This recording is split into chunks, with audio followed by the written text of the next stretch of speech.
Esto es importante en la medida en que somos conscientes de hasta dónde eran capaces de llegar. Gente que tenía sueldos de 2 millones de euros utilizaba esa tarjeta como rato, sacaba de 1.000 euros y le preguntaba, es que le ha preguntado el juez Andreu el otro día, al rato le ha preguntado, oiga usted, pero ¿por qué?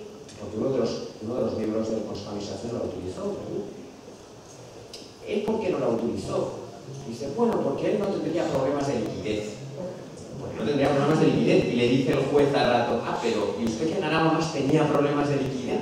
O sea, alguien que ganaba como rato 2 millones o 2 millones y pico de euros, no recuerdo exactamente la cifra, puede permitirse decir que tenía problemas de liquidez para tener que ir al cajero y sacar de forma continuada 1.000 euros al día.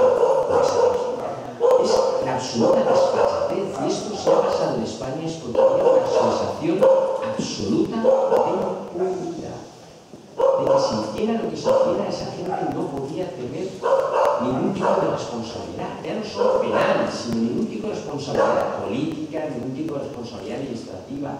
Eran gente que estaba por encima de la ley, que se consideraban por encima de la ley, por encima de la ley, porque si no, no se puede entender la manera en la que han actuado. Es un tipo que por fin el fiscal haya decidido actuar en este procedimiento respecto de las tarjetas, que le hayan puesto una indemnización a Rato y a Blesa, que son 15 millones a uno, 3 millones de euros a otro, 18 millones de euros.